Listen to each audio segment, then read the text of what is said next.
안녕하세요. 은혜샘교회 성도 여러분, 최선종 목사입니다. 오늘은 3월 4일 신명기 26장부터 28장까지를 함께 살펴보도록 하겠습니다. 그러면 바로 1단계 본문 내용 파악하기를 시작하도록 하겠습니다. 1단계 본문 내용 파악하기를 모두 마쳤습니다. 이제 2단계 질문 만들기인데요. 27장 2절을 보면은 큰 돌을 세우고 석회를 바르라 라고 얘기를 하거든요. 왜 큰 돌들을 세우고 석회를 바르라고 하실까? 이게 이제 오늘의 질문이 되겠습니다.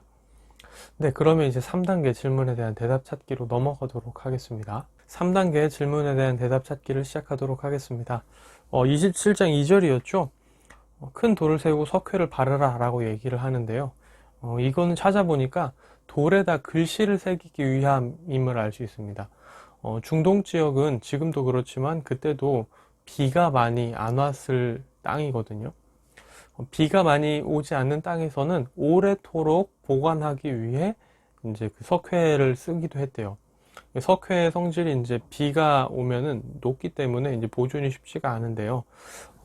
그래서 이제 석회에다가만 쓰면은 비가 아무리 잘 안 오더라도 언젠가는 사라질 수가 있죠. 그리고 돌 같은 경우도 그걸 이제 막 새기기에는 쉽지가 않은데 거기다 석회를 바르고 그 위에다가 이제 새기기 시작한다면 훨씬 더 눈에 잘 보이고 글씨가 오래가는 효과를 누릴 수 있었다고 합니다. 그래서 석회에다가만 한 게 아니고 돌에다 석회를 바른 다음에 했을 경우에 그 당시 기후, 지역의 기후를 생각했을 때 굉장히 잘 보이며 오래 보관할 수 있는 방법이기 때문에 하나님께서 이렇게 말씀하셨다는 것을 우리가 생각을 해볼 수가 있겠습니다. 조금 더 확장해서 일반적으로 얘기를 하자면 하나님께서는 우리가 하나님의 말씀을 오래도록 기억하고 보존하길 바라신다라는 것도 알 수가 있죠. 그런 의미에서 이제 인류의 역사를 통한 인쇄술의 발전도 그렇겠고요. 하나님이 우리에게 원하시는 것은 우리가 하나님의 마음과 뜻을 하나님의 말씀을 우리 안에 잘 새기고 오래도록 보존하며 살아가는 것이라고도 얘기를 해볼 수가 있겠습니다. 네, 그러면 이제 4단계 본문 묵상하기로 넘어가도록 하겠습니다. 4단계 본문 묵상하기까지 모두 마쳤습니다. 이제 마지막 5단계 적용하기인데요. 저는 일단은 27장 11절부터 26절까지의 저주 내용을 좀 많이 묵상을 하게 됐고, 그리고 28장에 나오는 또 20절부터의 쭉 나오는 불순종하여 받는 저주에 대해 좀 많이 묵상을 하게 됐는데요. 제가 이제 어제 나눴듯이 이제 앞에 24장 본문이 제가 이번 금요일 날에 나누려고 하는 그 17절부터 22절까지가 이제 설교 본문인데, 그 고아와 과부에 대한 얘기가 나오잖아요. 근데 여기 27장 저주 부분에도 보면은 19절에 객이나 고아나 과부의 송사를 억울하게 하는 자는 저주를 받을 것이라 이렇게 얘기를 하고 있습니다. 그래서 이제 이 부분을 이제 설교 본문하고 관련해서 또 묵상하고 생각을 하다 보니까 결국은 이 저주 자체에 대해서 좀 많이 묵상을 하게 됐는데요. 첫 번째는 저주가 너무 끔찍합니다. 읽어보시면 알겠지만 차마 입에 담을 수도 없을 만한 저주입니다. 이렇게 사람과 사람 사이에도 흔히 하지 않을 만한 저주들이 많이 있거든요. 진짜 실감나고 끔찍한 저주들이 있습니다. 때로는 이렇게 좀 딱 생각을 해보면 너무 저속한 표현이 아닌가까지 생각이 들 정도로 너무 끔찍한 저주들이 나오거든요. 이런 걸 보면서 하나님께서 얼마나 우리가 하나님의 말씀에 불순종하고 하나님 외에 다른 신을 섬기는 것을 얼마나 싫어하시는지, 그리고 하나님이 생각하시는 그 저주와 우리가 하나님께 불순종했을 때 받을 수 있는 그 불이익이 우리가 체감할 수 있는 방식으로 바꾼다면 이렇게까지 체감할 수 있게 실감나게 설명을 하시는구나 라는 것들을 느낄 수가 있었습니다. 흔히 이렇게 얘기하면 좀 안 와닿을 수 있죠. 너 하나님 말씀에 불순종하면 저주 받을 거야. 이렇게만 얘기하면 무슨 저주, 얼마나 큰 저주, 언제 저주, 왜 이렇게 생각이 들면서 되게 막연하고 추상적으로 느낄 수 있죠. 근데 되게 세부적으로 얘기를 합니다. 제가 차마 입으로 올릴 수도 없을 만한 저주들이 굉장히 많아요. 그런 저주를 들으면 굉장히 심각해지게 되죠.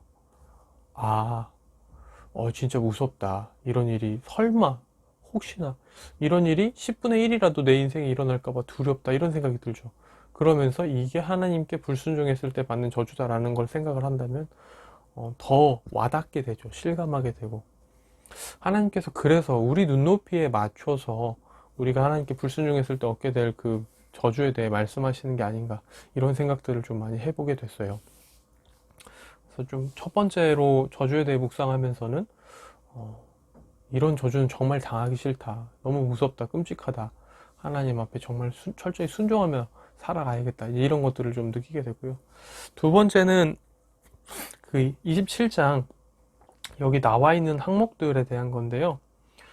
객이나 고아나 과부의 송사를 억울하게 한다라는 것은 결국은 한 편을 들어서, 그러니까 돈 있고 뭐 뭔가 더 권력이 있고 권세가 있고 막 이런 사람들의 편을 들어서 정말 사회적 약자들, 그리고 가진 게 없는 자들, 나에게 뭔가 로비를 할 수 없는 자들에게 좀 불리한 판결을 하는 것에 대한 얘기잖아요. 근데 이게 지금 어떤 저주들과 같이 언급이 되고 있냐면, 보면은 정말 뭐 근친상간을 저지르는 죄, 죽어야 되는 죄죠. 그리고 이웃을 암살하는 죄와 지금 동일시 되고 있습니다. 밑에도 보면은 무죄한 자를 죽이려고 뇌물을 받는 자와 동일하거든요. 그러니까 지금 송사를 억울하게 한다라는 것은 결국 그 사람에 대한 정당한 권리를 찾아주지 않았고, 어떻게 보면 이제 사회적 죽음을 얘기할 수도 있는 건데, 하나님께서는 지금 이 문제에 대해 얼마나 심각하고 진지하게 말씀하시는지를 알 수 있습니다. 다른 사람을 죽이는 것과 똑같은 그 맥락 아래에 있거든요, 지금. 그래서 지금 설교를 또 준비하면서 더 이 부분을 묵상을 하게 됐는데요. 하나님이 정말로 얼마나 우리보다 약한 자들에 대한 관심이 있으신지, 사회적 약자, 가지지 못한 자들, 그리고 늘 위협을 당할 수 있는 자들, 억울한 자들, 이런 자들을 위해서 얼마나 하나님이 큰 관심을 가지고 있으시고, 그들을 돌보지 않는 것에 대해 얼마나 큰 죄를 물으시는지에 대해서 다시금 좀 묵상할 수 있었던 기회였던 것 같습니다. 네, 그러면 오늘의 큐티는 여기서 마무리가 되고요. 내일 다시 뵙도록 하겠습니다. 안녕히 계세요.